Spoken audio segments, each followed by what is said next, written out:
of where you are, if you'll notice there's a map slide in front of you, and I'd like for you to use your whiteboard tools. You should see them there on the vertical bar with icons. If you will just double-click that starburst and then roll the mouse over the map and single left click to indicate where you are, I'd really appreciate that because it will give us an idea of just the different locations that are present here in our chat today. So you can also indicate in the chat window where you are. And I'll give you just a moment to do that.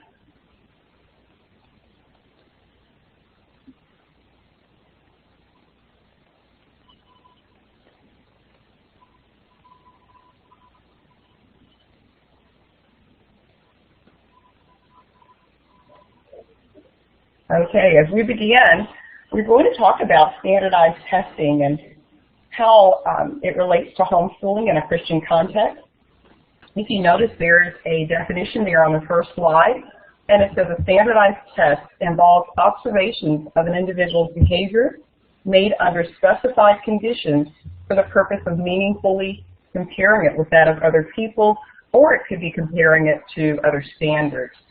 So I'd like to find out if you have any experience in administering standardized tests. I'd like for you to list the tests that you are familiar with in the chat window, and also the ages that you homeschool and how many years you've homeschooled, so that we can get a feel for the age groups. Are we talking about, you know, pre-kindergarten assessments, or are we talking about SATs or ACTs, or those academic assessments that are taken once or twice a year in elementary grade level?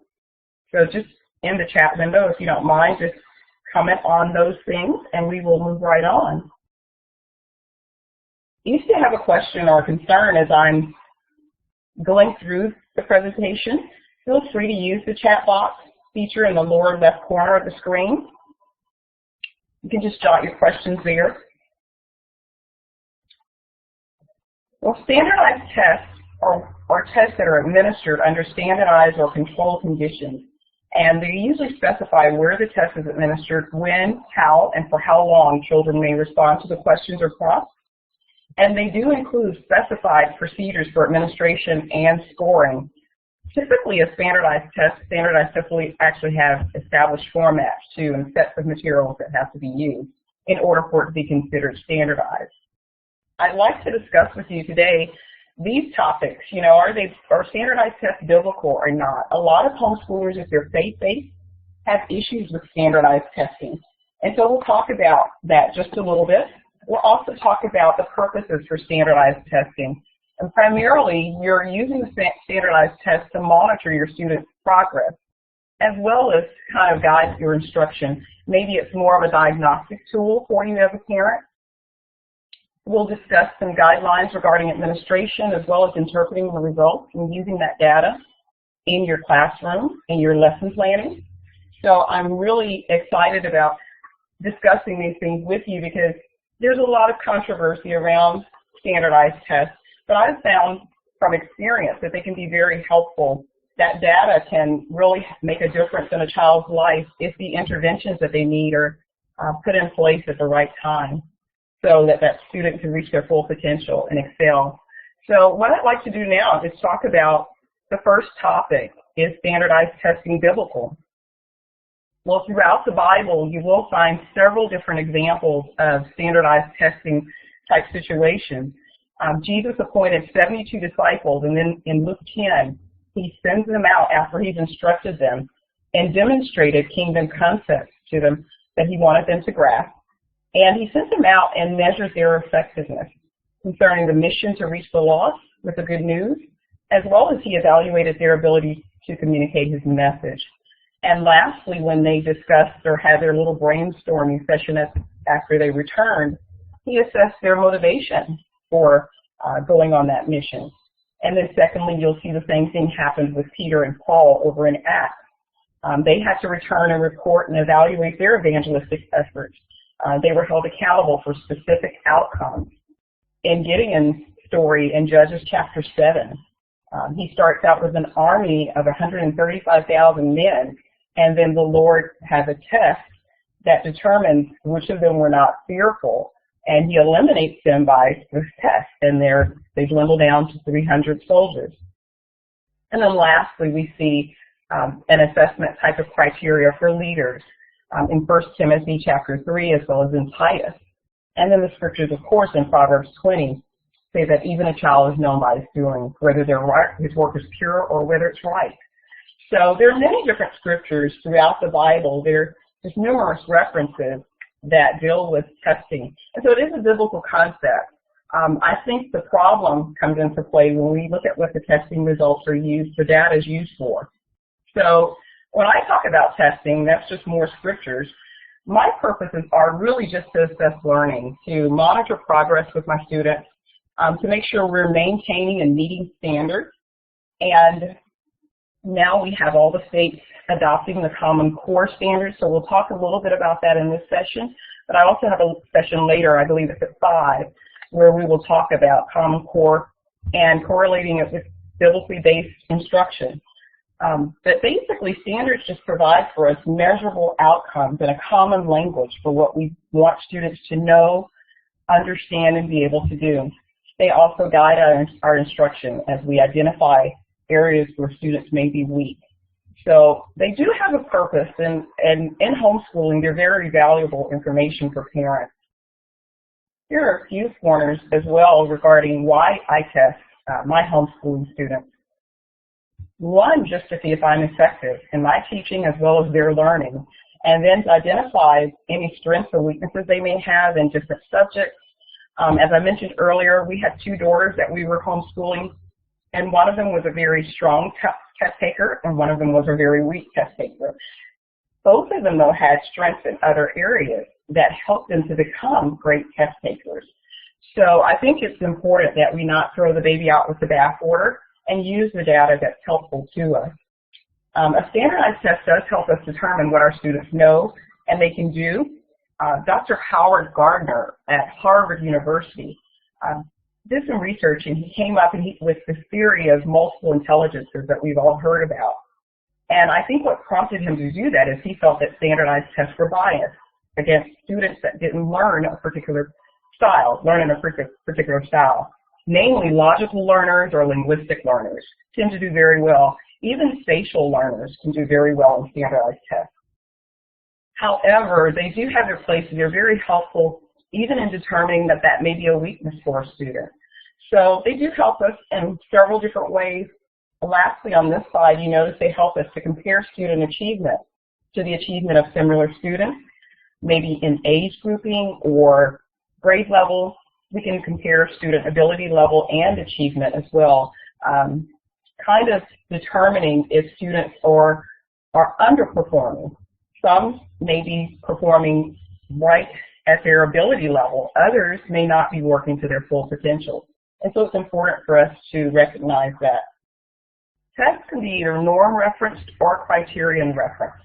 Norm reference tests typically compare a person's score against the scores of a similar group that's taken the same test. And that group is called a norming group. And when I was the principal of a private school, we actually did some pilot tests for different companies. And here are a few examples for some of those tests. The California Achievement Test is norm referenced. The Comprehensive Test of Basic Skills, or the Terra Nova, is a norm reference test. The Iowa Test of Basic Skills is also norm referenced. The Stanford Achievement Test, which is in its 10th edition, and it's actually one of my personal favorites when working with students either in private school, public school settings, or homeschoolers. I like the structure of that test, and I like the data that it provides. The RAT, the Wide Range Achievement Test, is also a very popular one. Well, we'll talk about these in detail in a moment, a little bit later. The Scholastic Assessment Test is the SAT for college, and then we're all familiar as well with the American College Testing tool, the ACT. One thing that I think is very important to notice is that there is a bell curve that's established when a student takes a norm reference test and find out where they are. Are they performing at average level, below average, or above average? And unfortunately, all students can't be above average. That's just not typical. So when that does occur, there's probably a flaw in the test. Looking at criterion reference tests, you'll notice the difference is that it measures how well a person has learned a specific body of knowledge and skills. And usually those are state standards. So the ITBS and Terra Nova can be scored both ways. Here in Georgia, we use what's called the CRCT, the Criterion Reference Competency Test, that was developed by Georgia educators. A driver's license test is another example of a criterion reference test. An algebra placement test or any type of content area placement exam would be a criterion reference test. The difference is that they don't compare student to student. They measure how well that student performs in a specific content area. So here you'll notice in this diagram, when you're testing educational ability or the cognitive domain, you're usually trying to determine what the student can do, how well they can communicate what they know. Achievement tests typically help us determine what the student has learned, and those are usually diagnostic tests, readiness tests, survey batteries. Aptitude testing tells us what the student is capable of learning. I try to always administer both tests during the same week so that I can determine if that student is working to their full potential. And aptitude testing can measure several different areas of aptitude.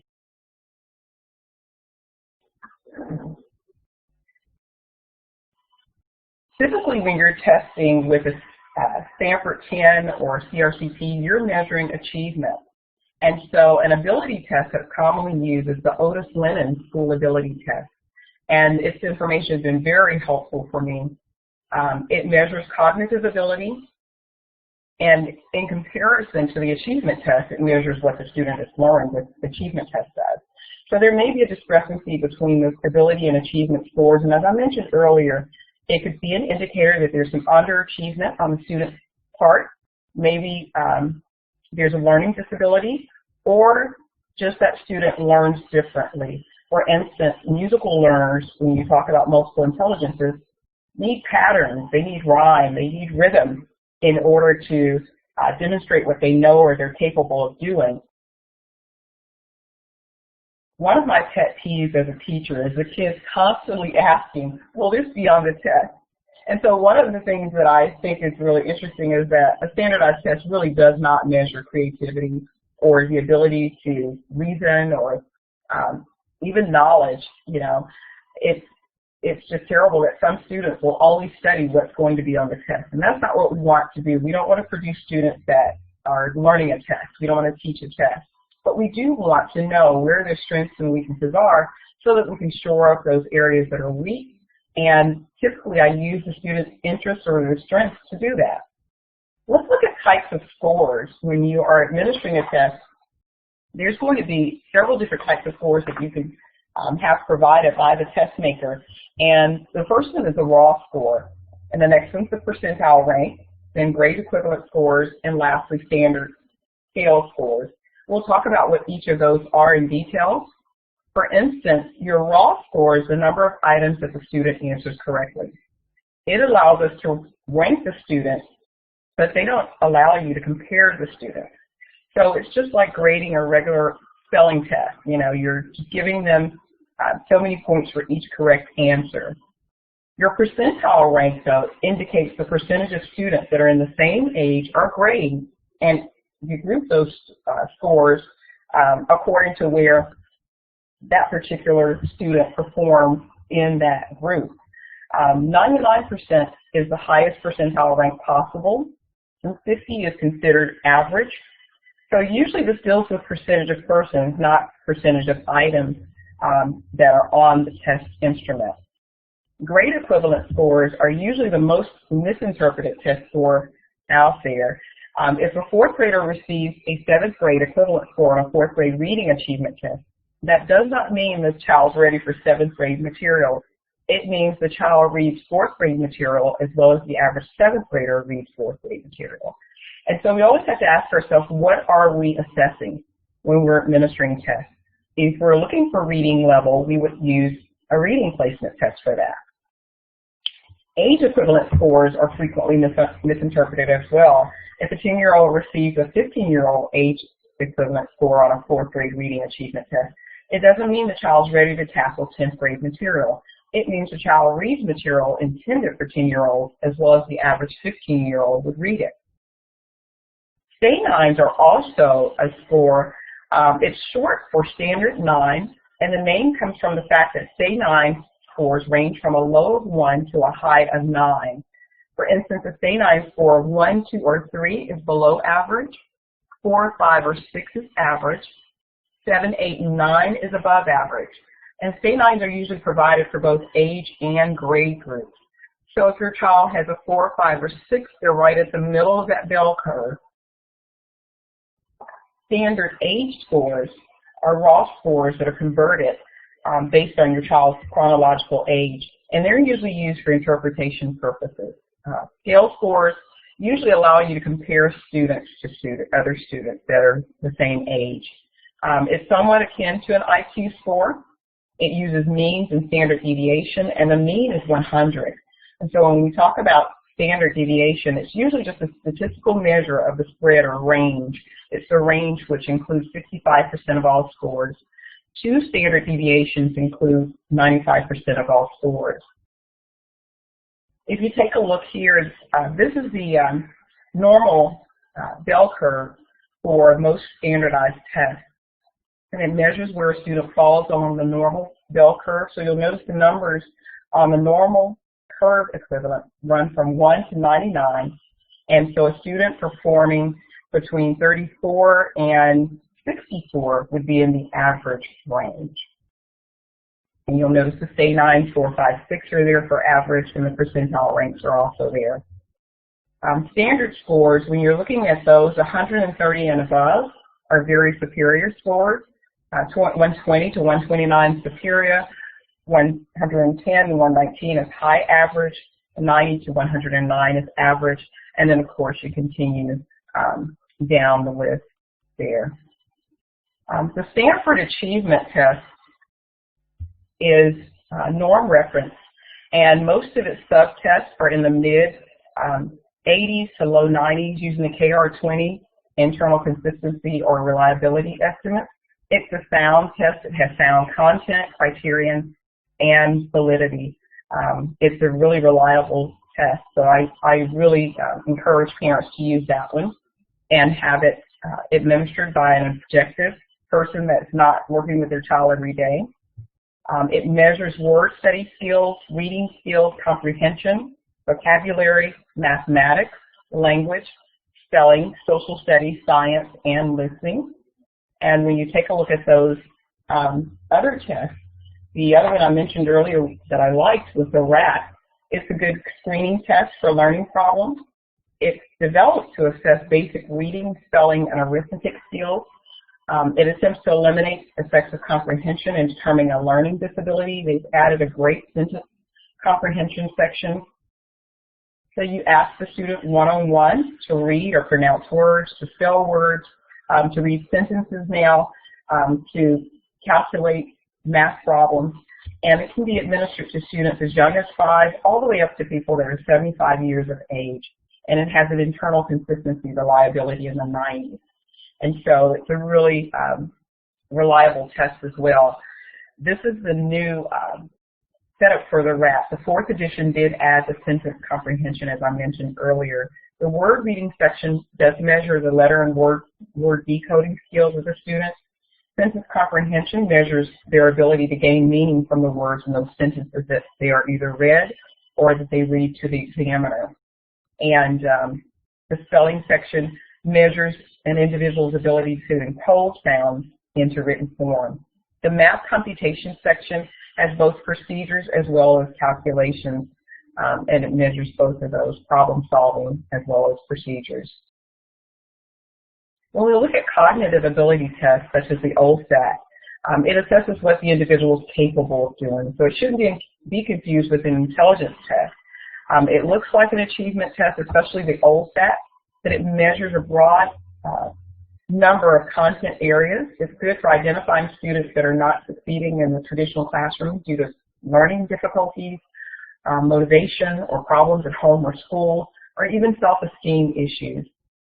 It measures tasks in these areas and helps us to determine if that student is able to detect similarities and differences, if they're able to recall words and numbers, are they able to define words or follow directions, are they able to classify items or establish a sequence, are they able to solve mathematical problems or complete analogies. It also provides verbal scores, quantitative scores, and nonverbal reasoning ability scores. The composite score is typically calculated on that test as well, and it uses a standard score with a mean of 100 and a standard deviation of 16. It also provides scores in percentile ranks and stanines.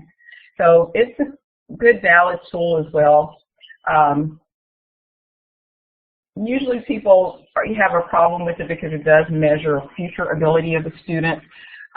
But I think, you know, late bloomers, they'll do better on the next year. So I wouldn't be afraid if I administered the test and my students scored low on the ability test. And, you know, it would just help me to better understand the achievement test scores. I usually try to prepare students with materials such as this from Spectrum. They have test preparation booklets for every grade level, and theirs are usually aligned with Common Core, the Stanford test, the ITBS, the CRCT. Quite a few different test makers have provided information that helps them to align their questions and preparatory information with their tests. You can also get test prep material from most of the test makers. Even if you're ordering through a third party, such as a curriculum provider, you can probably obtain the test prep books or practice booklets. The PSAT is one of the standardized tests I highly recommend for high schoolers to begin taking in 9th or 10th grade. It measures academic skills that are needed for college, and it's sponsored by the College Board and the National Merit Scholarship Corporation. So it usually serves as an entry point for students for scholarship competitions as well as practice for the SAT. I encourage you to have your students, like I said, start taking that in 9th grade, and they will begin to receive letters if they have high scores, offering them scholarships for college, encouraging them to do dual enrollment during their high school years. And so I really think that's a great tool as well. 44% of students in the United States take the PSAT in 11th grade, and 56% take it before 10th grade. So I think that's really something that's important to note, that students that are preparing for college are trying to start measuring their readiness in 9th grade.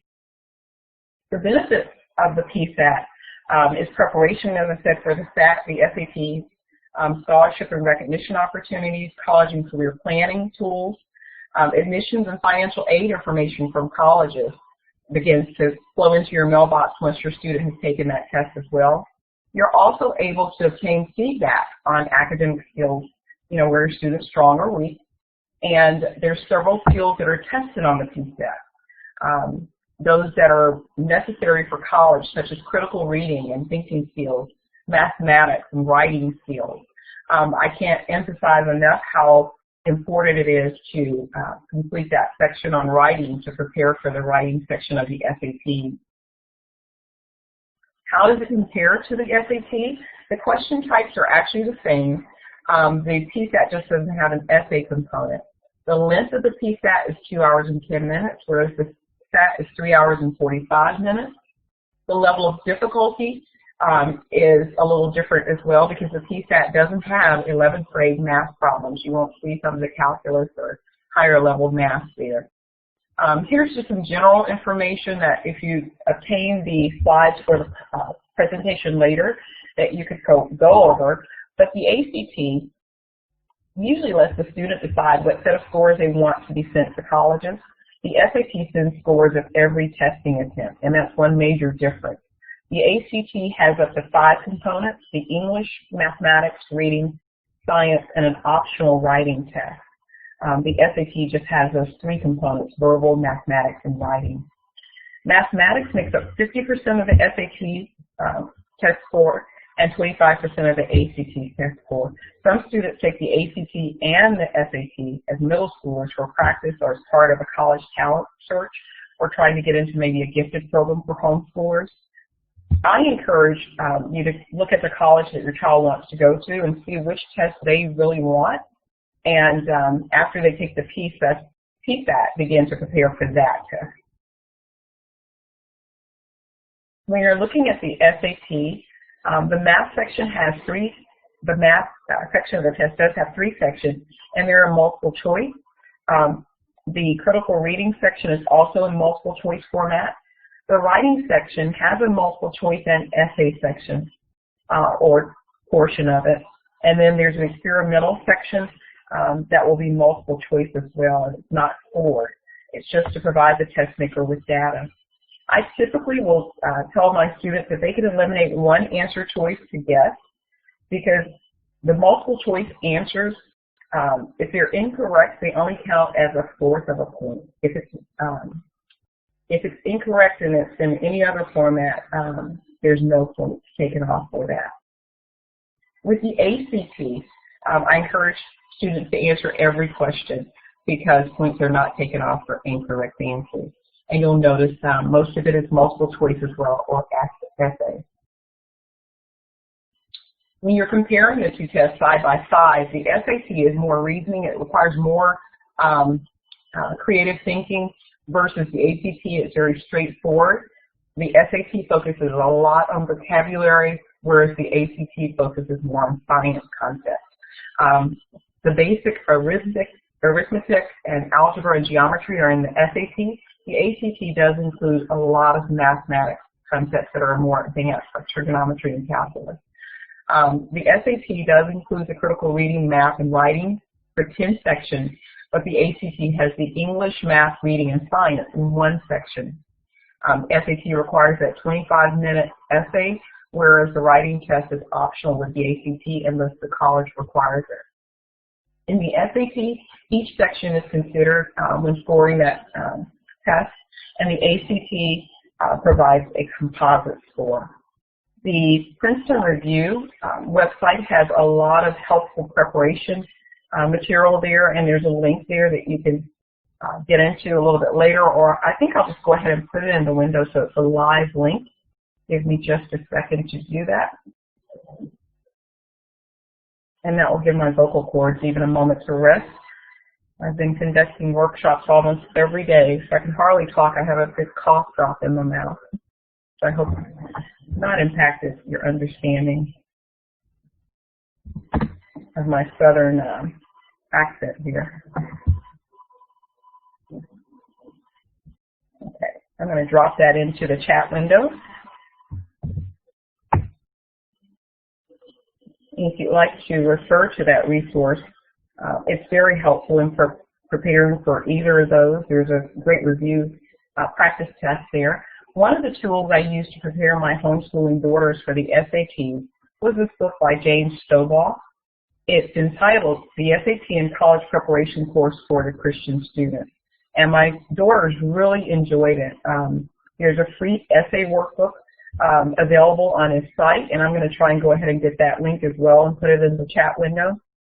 One of the things we used it for, this book for, is to actually have devotions each morning from the book. And those devotions would help our children to not just get ready for college academically, but also socially, emotionally, and spiritually. They were preparing for college using this book.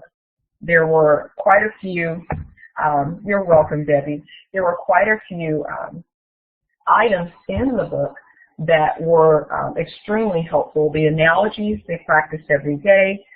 They actually had different types of math problems to work every day. And I love that he used scripture to encourage the students. So my oldest daughter, the one I noticed, the one that was very nervous about taking tests, and our creative abstract thinker, our little free spirit, I noticed with her that helped her because it broke the test prep down into little bite-sized chunks that we could do in 15 minutes a day versus, you know, in her curriculum, constantly preparing for this test. So I think this book removed a lot of the test anxiety for her. And as I mentioned before, he provides a lot of free resources on his website. He has actually material for the ACT as well. And so I will go ahead and put that link into the chat window so it'll be live for you. Hopefully after this presentation, you'll be able to take advantage of it.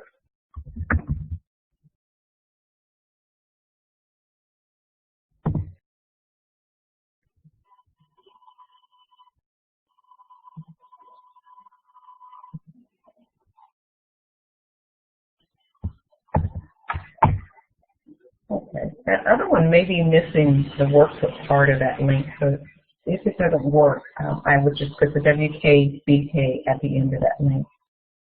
Here's an example of a few colleges that and their requirements regarding scores. And you'll notice that there's not a huge difference. Most of them are wanting at least 18 to 20 on the ACT. And then the SAT, the scores, they're wanting anywhere from 900, 940, 930, up to scores of 1450 for the University of Georgia. So these are just a few colleges here in Georgia and their required minimum scores. I always joke about this, but it's really not funny. If you don't give students an opportunity to ask questions and discover and participate in experiential learning opportunities or experiences, you're going to lose them. And so a lot of students that really have a great amount of potential could really be on that lower end of the bell curve seating chart just because we're not using instructional strategies that are effective for their learning style or their personality style. So I think it's really important for us as home educators to be aware of those things so we're not putting our kids to sleep and we're not causing them to be underachievers because of something that we're doing or not doing. When we administer the test, it's a good idea to use the results or use that data to further guide our instruction. So if you see that your student scores low in reading comprehension, it's important for us to think about what's our curriculum asking our students to do. Are they being asked to recall specific information rather than asking questions that cause them to interpret or use their reading skills? Or are they just being asked to memorize facts and regurgitate that? We really want them to develop those higher order thinking skills that are at the top of the Bloom's taxonomy chart. If you're seeing low spelling scores, check to be sure your curriculum teaches how to spell phonetically and how to sight read or memorize word lists. To recognize roots and prefixes and the languages that words are derived from. The curriculum needs to also provide work for the student to use those words throughout the week. They shouldn't just look at a word list and memorize the words without ever using them in a sentence or in their writing assignment. Also, if the student is scoring low in math computation scores, you want to check to make sure your student has a grasp of the basic facts like addition, subtraction, multiplication, and division. For older students, make sure they understand the order of operation or operations. Also, make sure they're not careless in their work because it's very easy to skip a step or mistake a number if their writing is sloppy. My older daughter, the one that had the test anxiety, once took a standardized test and she skipped a problem to go back to it later, but forgot that she skipped that, and all of her bubbles for the rest of the test were off. So it's really important that even while someone's administering a test, that they closely monitor where the students are marking their answers. But also, when they're doing their day-to-day work, I can't tell you how many times when I taught 6th grade, I have a student that all of their equations their answers would be wrong just because they could not keep their numbers in proper columns. So those types of skills are really important. It's important that we emphasize those things throughout the school year. If your student has low math problem-solving scores, we want to check to make sure our curriculum provides ample practice in solving word problems. They know the key words to look for when solving a word problem. If they're scoring low in maps and diagrams, you want to make sure you're teaching your students to understand maps and graphs. Sometimes they just don't know how to interpret the material that's presented to them. If they're not visual learners, it may just be a bunch of gunk to them. You know, you want it to be meaningful. So ask questions that aren't obvious when you're teaching geography or you're using diagrams. Make your students think. if their science scores are low, you want to remember that the science you're studying doesn't always line up with the science that's on the test. So it's important to go and look at the test maker's website and see, are they going to ask earth science or physical science or life science questions? Which types of questions are your students going to be facing on the test? And if those scores are low in social science, similar science, you may not be studying the same material that's on the test. You might be studying ancient history, and the test is asking about American history. Or culturally, the questions may just be biased. I remember some years ago, we had kindergartners taking a test at the end of the school year, and we're in metropolitan Atlanta, and many of the students were being asked a question about farming, and they never seen a farm. And so I can't remember whether the question was about a tractor or whatever it was, but the students, all missed that question because most of them really just never have visited a farm before. So those types of cultural biases are sometimes in the test, and you want to look for those and just prepare your students really well with a well-rounded academic program so you're not having to try and teach to the test. One way to do that is to implement the Common Core standards. I mentioned them briefly earlier. I think that about 48 states have adopted them currently, and I think they can be useful because it's been a response to all the concerns about American students not achieving as well as global students around the world. So this written set of standards doesn't nationalize our educational system so much as I think people are saying. I think that they are narrowing instruction for mastery for the students. The standards are giving us a set of progressive skills that the students need to master and move through school. For instance, kindergarten students work on phonics and letter sounds, while 8th grade students work on building vocabulary and reading fluency. And when you compare to current achievement tests, Common Core assessments are going to likely be more difficult. However, instead of multiple choice tests, students will be analyzing and synthesizing information. They'll be writing essay responses and answering in-depth questions to show how much they understand. So to prepare students for college-level work or even for work readiness in the marketplace, there needs to be more of a focus on informational and expository text, especially in middle school where students are going to be reading informational texts such as original documents from the Declaration of Independence to presidential speeches. And there's not really much wrong with that because that's what you do in the workplace. We read informational text more so than literature and just creative writing. So these links here are very helpful when you want to look at the standards and see what my students should be able to do, what they should know, what they should understand. In Georgia, we've aligned our performance standards with Common Core, and it's pretty interesting to see that there is a huge difference for Georgia. I know some other states were already excelling and having a set of standards that were excellent for American students. And so if you look at the state's rankings there on the National Center for Educational Statistics website, you'll notice those states have not had a problem since they've implemented Common Core with their students performing well on the test, the standardized test. So here are a few tips for parents if they are going to have their child tested, and I do recommend testing at least in the spring. I also recommend even in the fall because there's a lot of brain drain over the summer, and if your students take a test in the fall, you can see where you need to start because it's not going to be the same as the place you left off at the end of the previous school year. So you want to encourage your students to read everything that they're interested in, to take the test seriously and give their best effort. You definitely want them to get a good night's sleep at night, have a great breakfast when they're going to take a test, and to arrive on time so they can relax and focus on the task ahead of them. I typically administer tests here in Georgia in the library or either in a local church for homeschoolers, and we actually gather the kids and maybe even play a few get-to-know-you games and pray with them before the test so we can remove some of that anxiety, and most students tend to do really well. There are quite a few resources out there for determining your child's learning style, and some students are kinesthetic learners, and it's important to know that. I know all students began that way as infants. They learn through their senses and from the environment. But as they get older, you will notice that they'll have a dominant learning preference.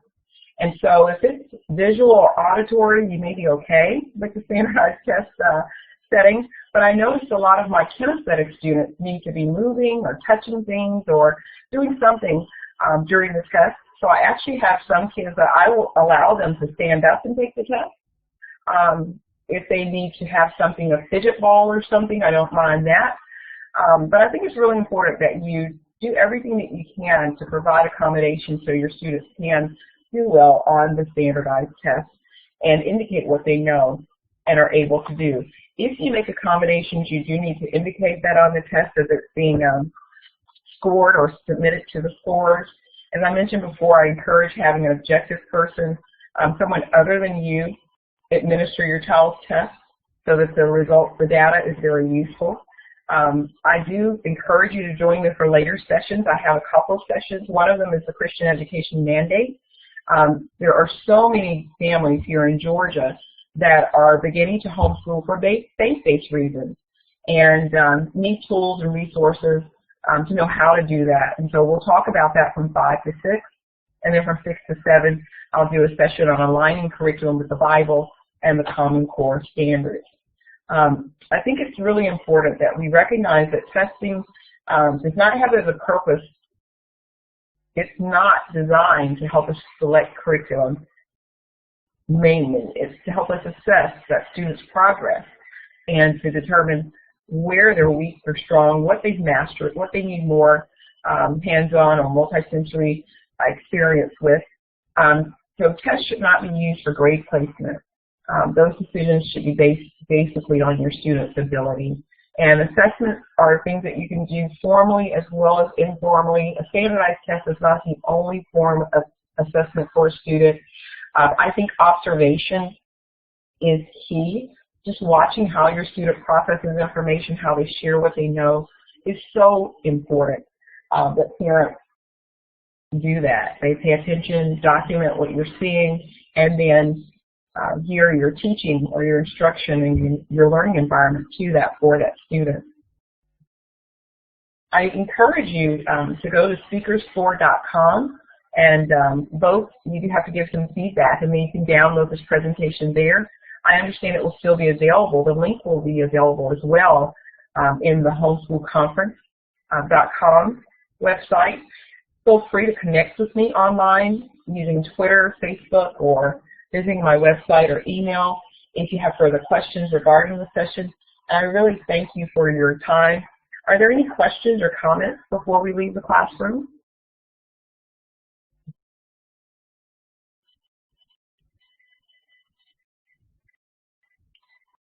No? Well, thank you so much for joining us today.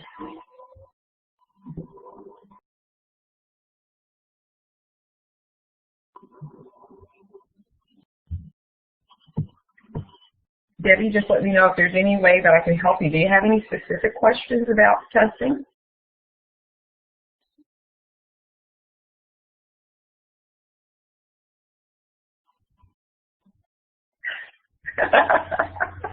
That's funny. I think it's important to do, even my daughter that was a poor test taker, it was good to get the feedback and just see, how she compared to other students, and then just, how well she mastered some things on the test. She was very abstract in her thinking, and so just concrete concepts just didn't make sense to her sometimes. But we did help her develop test-taking skills, because even to get jobs, you have to take tests. And as I mentioned earlier, she's a certified teacher, and she had to take several tests to get her teaching certificate, and she passed all of them with flying colors. But it was because we did develop just her ability to have those critical thinking skills, as I mentioned with that book, studying word analogies. And she's just gotten much better with that. She's no longer intimidated by a test, and she realizes it's just something that a way she can demonstrate her knowledge and her abilities. There are so many places in life that you'll have that. have to face that. So yeah, it's better to be prepared. You're right. Well, thank you so much, Debbie. And like I said, you can stay in contact with me and just let me know what you'd like to do in the future. If you have a student that needs to be tested, there are a lot of online practice tests out there, and even your school system will usually have a test for administering at the beginning of the year or at the end to see what your students mastered. And it's not, the data is not kept by them or anything. You don't even have to put your student name in to take those tests. But it's a great way to practice and just see what your student's able to do. And it's computer-based, so you can sit there with your child and do it online. You don't have to go into an office or anything to do that. And it's just helpful data, because I want to know if my student's struggling with math facts or sentence structure, you know? Yeah. So thank you for joining me. Okay. You're welcome. Have a great afternoon.